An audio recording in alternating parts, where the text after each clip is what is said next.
Hey everyone, welcome to our another new videos and also welcome to our channel Jamaibo Reaction. It's me Ima. It's me Asha. তো আজ আমরা যে ভিডিওটার উপর reaction করব তার টাইটেলটা top 10 Indian CEOs in the world. আর এই ভিডিওটির জন্য অনেকেই আমাদেরকে সাজেস্ট করেছেন। যিনি এই লিঙ্কটি শেয়ার করেছেন তার নাম সোমনাথ জানা, এবং আমাদের চ্যানেলটি অবশ্যই সাবস্ক্রাইব করবেন এবং যারা করেছেন তাদেরকে অসংখ্য অসংখ্য ধন্যবাদ। তো চলুন বন্ধুরা দেখে আসি। दोस्तों, हमारा देश भारत हमारी सभ्यता और संस्कृति के लिए पूरी दुनिया में ही जाना जाता है, लेकिन सालों से अपनी सभ्यता और संस्कृति के लिए पहचाने जाने वाले हम भारतीय सभी चीज़ों में लाख आगे क्यों ना हो जाएं, लेकिन दुनिया हमें हमेशा ही पीछे समझती है। हालांकि वैसे अगर हिस्ट्री उठाकर देख ली जाए तो भारत में ऐसे लोगों की कोई कमी नहीं है जिन्होंने अपने हुनर और काबिलियत के बल पर दुनिया भर में अपना डंका बजाया है, और स्वामी विवेकानंद और महात्मा गांधी जैसे लोग इस बात के बहुत बड़े एग्जाम्पल हैं।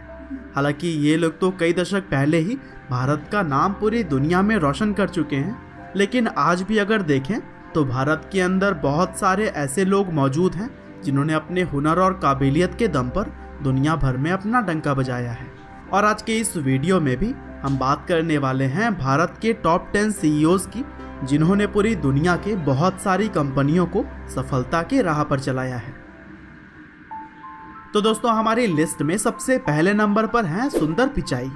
दरअसल टेक्निकल और मैनेजमेंट स्किल से दुनिया को हैरान करने वाले लोगों में सुंदर पिचाई का नाम तो आएगा ही आएगा, क्योंकि सुंदर पिचाई ही वो शख्स हैं जिन्होंने अपनी काबिलियत के बल पर ऐसा मुकाम हासिल किया जिसे पाने के लिए एक आम इंसान खाली सपने देख सकता है।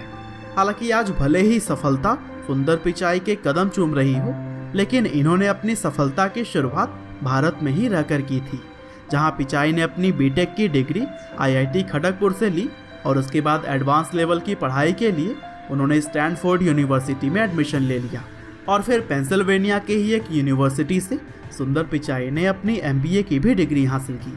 और पढ़ाई लिखाई पूरी करने के बाद से उन्होंने मैकेंसे एंड कंपनी में मैनेजमेंट कंसल्टिंग टीम में काम किया। हालांकि 2004 में गूगल में कदम रखने के बाद से सुंदर पिचाई ने काफ़ी छोटे लेवल से अपने काम की शुरुआत की, लेकिन धीरे धीरे इन्होंने मैनेजमेंट एग्जीक्यूटिव से लेकर सीईओ तक का सफ़र तय किया, और इस तरह से पिचाई अब गूगल की पेरेंटल कंपनी गूगल अल्फ़ाबेट के सीईओ हैं। और आज गूगल जो भी है उसमें हमारे भारत के सुंदर पिचाई का भी बहुत बड़ा हाथ है। और दोस्तों, इसी तरह से आज की हमारी लिस्ट में दूसरे नंबर पर हैं सत्या नडेला। दरअसल सिर्फ गूगल ही नहीं बल्कि माइक्रोसॉफ्ट जैसी कंपनी को भी चलाने के लिए हमारे भारतीय मूल के सत्या नडेला ही सामने खड़े हैं। सत्या नडेला माइक्रोसॉफ्ट कंपनी के तीसरे सीईओ हैं, जहां इन्होंने बिल गेट्स और स्टीव बॉलमर के बाद से माइक्रोसॉफ्ट के सीईओ की कुर्सी संभाली, और वे सीईओ पद को संभालने के बाद से अब तक इस कंपनी को ऊंचाइयों पर ले जाने में लगे हुए हैं। और दोस्तों, आपको यह बात जानकर गर्व होगा कि सत्या नडेला के ही गाइडेंस के अंदर माइक्रोसॉफ्ट दुनिया की मोस्ट वैल्यूएबल कंपनी मानी गई है, और माइक्रोसॉफ्ट ने मोजांग, लिंक्डइन और गिटहब जैसी कंपनियों को भी एक्वायर कर लिया। और दोस्तों, इन सभी बातों से हमें साफ पता लगता है कि सत्या नडेला की लीडरशिप में माइक्रोसॉफ्ट तरक्की की सीढ़ियाँ चढ़े जा रहा है। और दोस्तों, शांतनु नारायण आज की हमारी लिस्ट में तीसरे नंबर पर हैं। दरअसल शांतनु एडोबी कंपनी के चेयरमैन, प्रेसिडेंट और सीईओ हैं, और इन्होंने वैसे तो यह कंपनी 1998 में ही ज्वाइन कर ली थी, लेकिन अपनी ज्वाइनिंग के 8 साल के बाद यह उस कंपनी के सीईओ की पोजीशन पर खड़े हो गए। और दोस्तों, तब से लेकर अब तक वह बहुत सारे अलग अलग पदों पर काम कर रहे हैं। साथ ही बैराउंस मैगजीन के अनुसार बेस्ट सीईओ की लिस्ट में शांतनु का नाम सबसे पहले आता है। और दोस्तों, इनकी इन्हीं काबिलियत की वजह से ही इन्हें पद्मश्री के सम्मान से भी नवाजा जा चुका है। और दोस्तों, आज की हमारी लिस्ट में चौथे नंबर पर हैं राजीव सूरी। दरअसल जिस नोकिया फ़ोन का बोलबाला शुरू के टाइम में सबसे ज़्यादा था, उस कंपनी को भी आज हमारे भारत के ही राजीव सूरी ऑपरेट कर रहे हैं। हालांकि जब राजीव इस कंपनी के साथ जुड़े थे तब नोकिया की सेल्स बहुत ही ज़्यादा गिर चुकी थी, लेकिन राजीव सूरी ने सीईओ का पदभार संभालने के बाद से न सिर्फ सेल्स का ग्राफ ऊपर किया, बल्कि वह नोकिया को पुरानी पहचान फिर से दिलाने में लगे हुए हैं। और दोस्तों उनकी कोशिशों को ही देखते हुए उन्हें 2016 में फिनलैंड के business leader of the year के अवार्ड से भी नवाजा गया। और फिर इसी तरह से लिस्ट में 5वें नंबर पर हैं पेप्सिको कंपनी की CEO रह चुकी इंदिरा नूई, जिन्हें की दुनिया की टॉप 100 पावरफुल वुमेन की लिस्ट में भी जगह दिया जा चुका है। दरअसल इंदिरा नूई ने मद्रास क्रिश्चियन कॉलेज से अपनी ग्रेजुएशन पूरी की और फिर Indian institute of management Kolkata से MBA और फिर लास्ट में येले यूनिवर्सिटी से अपनी MS की भी डिग्री ली। और फिर पेप्सिको कंपनी का कार्यभार संभालने के बाद से अपने डेडिकेशन से उन्होंने कंपनी को नई ऊंचाइयों तक पहुंचाया। और दोस्तों इसी तरह से अरविंद कृष्ण आज की हमारी लिस्ट में 6ठे नंबर पर हैं। दरअसल IIT कानपुर से अपनी ग्रेजुएशन पूरी करने के बाद उन्होंने यूनिवर्सिटी ऑफ इलिनॉइस से PhD की डिग्री हासिल की और अब वह IBM कंपनी के CEO के तौर पर कार्यभार संभाल रहे हैं। हालांकि उन्होंने अपनी लाइफ में बहुत सारे उतार चढ़ाव देखे हैं, जिसकी बातें हम आगे कभी और उनकी फुल बायोग्राफी में करेंगे। और दोस्तों 7वें नंबर पर हैं अजय पाल सिंह बंगा।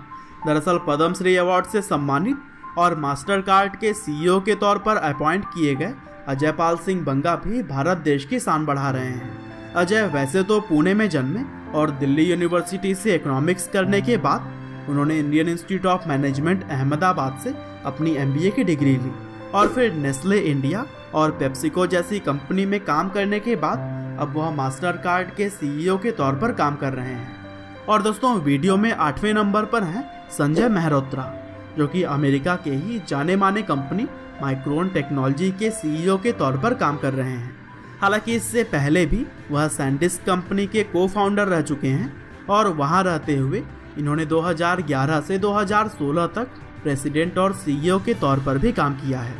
और दोस्तों यूपी के कानपुर से निकलकर इन्होंने जिस तरह से अपने लाइफ में कई सारे अचीवमेंट्स पाए हैं वो काबिले तारीफ है। और दोस्तों आज की हमारी लिस्ट में वसंत नरसिम्हम 9वें नंबर पर हैं, जो कि प्रोफेशन से तो एक डॉक्टर हैं लेकिन साथ ही मल्टीनेशनल फार्मास्यूटिकल कंपनी नोवार्टिस के CEO के पद पर भी काम करते हैं और इन्हें 2015 में फॉर्च्यून के 40 अंडर 40 लिस्ट में 7th पोजीशन पर रखा गया था। और दोस्तों आज की हमारी लिस्ट में आखिरी यानी कि 10वें नंबर पर हैं जयश्री उल्लाल। वैसे तो जयश्री पैदा लंदन में हुई थी, लेकिन उनका शुरुआती पालन पोषण भारत में हुआ और फिर आगे चलकर वह अरिस्टा नेटवर्क्स की CEO और प्रेसिडेंट के पद पर काम करने लगी। दरअसल अरिस्टा नेटवर्क्स दुनिया की काफ़ी जानी मानी कंप्यूटर नेटवर्किंग कंपनी में गिनी जाती है। तो दोस्तों यह थे भारत के वो लोग जो कि पूरी दुनिया में ही अपना हुनर दिखा रहे हैं और हमें उम्मीद है कि आपको भी इनके बारे में जानकर काफ़ी मज़ा आया होगा। और दोस्तों ऐसी ही इंटरेस्टिंग और इन्फॉर्मेटिव वीडियोस को लगातार देखने के लिए हमारे चैनल लाइव हिंदू को सब्सक्राइब करिए, साथ ही बेल आइकन को भी दबाना ना भूलिएगा। आपका बहुमूल्य समय देने के लिए बहुत बहुत धन्यवाद। তো বন্ধুরা আসলে ইন্ডিয়া তো ইন্ডিয়াকে কোনোভাবে ভাষায় প্রকাশ করার মতো না। এই ভিডিওতে যতটুকু দেখলাম ইন্ডিয়া টপ 10 CEOs, তো গুগল, মাইক্রোসফট, নোকিয়া, পেপসিকো আরও অনেক কোম্পানি দেখলাম। সবথেকে মজার এবং সবথেকে আশ্চর্যের বিষয় কি যে গুগলের মতো একটা প্রতিষ্ঠান সেখানে CEO হিসেবে ইন্ডিয়া।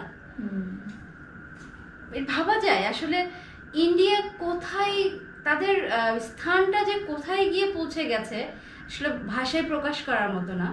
এটা আসলে একটা গর্ব। তারা কেন গর্ব করবে না? আপনারা কেন গর্ব করবেন না নিজের দেশকে নিয়ে?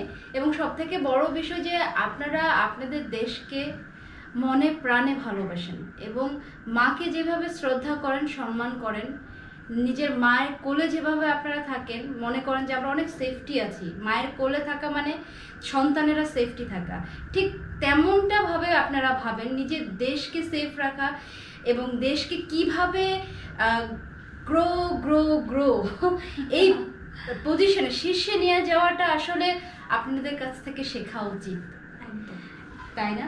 এবং সব থেকে বড় বিষয় আপনাদের মধ্যে অনেক বন্ডিংটা এবং ঐক্যটা অনেক ভালো। আমাদের বাংলাদেশে IT সেক্টরেও ইন্ডিয়ানরা অনেক বড় বড় পোস্টে আছে। হ্যাঁ, অনেক বড় বড় পোস্টে আছেন। আর সব থেকে গর্বের বিষয় যে আপনারা কোনো দিক দিয়ে কম নেই, সব দিক দিয়ে। তো বন্ধুরা, আমাদের রিয়াকশনটি কেমন লেগেছে? যদি ভালো লেগে থাকে অবশ্যই একটি লাইক করবেন, কমেন্টে জানিয়ে দেবেন এবং আপনাদের কোনো ভিডিওর কোনো রিকোয়েস্ট থাকলে, কোনো কিছু সাজেস্ট করতে হলে আমাদের অবশ্যই লিঙ্ক শেয়ার করবেন।